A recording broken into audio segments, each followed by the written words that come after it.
For my final project, I will be covering the topic of homeostasis.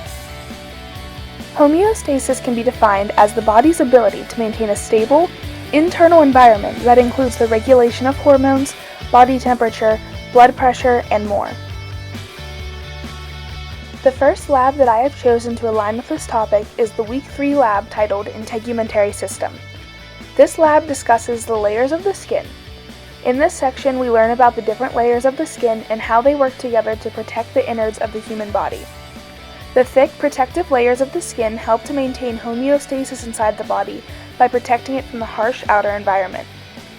In the next section, we learn about accessory structures of the skin. This section is where we really dive into the properties of skin that help the body to maintain homeostasis.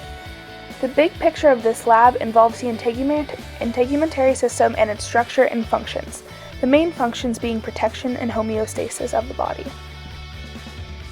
The learning objective that I have chosen from this lab states, describe how tissue structure is related to function. Diving in, the tissue has components known as accessory structures. Sweat glands are an accessory structure that secretes sweat onto the skin. As the sweat evaporates, it cools the surface of the skin. This process helps regulate body temperature, helping the body to maintain homeostasis. Next, the three layers of the skin are the epidermis, dermis, and hypodermis. The outermost layer, the epidermis, is made up of dead skin cells filled with keratin. These cells constantly fall off, so new cells in the bottom of the epidermis must be made to replace them. This is a thick, protective layer of the skin.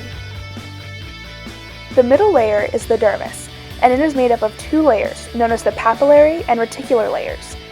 Both of these layers are full of sensory receptors and blood vessels. The hypodermis is the deepest layer of the skin. This layer helps to insulate the body and cushion internal organs, both of which help the body to maintain homeostasis. The next lab that I have chosen to help me introduce my topic is the Week 12 lab titled General Nervous System. This lab relates to homeostasis because it discusses the body's natural reflexes included in the general nervous system. Reflexes help the body maintain homeostasis by keeping bodily functions active autonomically and protecting the body from harm. This lab talks about the reflex arc, which describes how the body reacts to changes in both its internal and external environment. The big picture of this lab discusses the general nervous system as a whole. The learning objective that I have chosen from this lab states, compare and contrast a reflex and a voluntary action. A reflex can be defined as a fast, involuntary response to a stimulus. They occur very quickly and autonomically in order to avoid damage to the body. Voluntary reactions are just that, voluntary, and they require conscious thought. Addressed in this lab is the reflex arc. The reflex arc is the process by which reflex signals are sent and received by the body, and the steps are as follows. First, a change in the external or internal environment is detected. Next, a signal is transmitted to the central nervous system. In the central nervous system, interneurons communicate with motor neurons to translate the information. Then, the signal is transmitted by motor neurons to a target.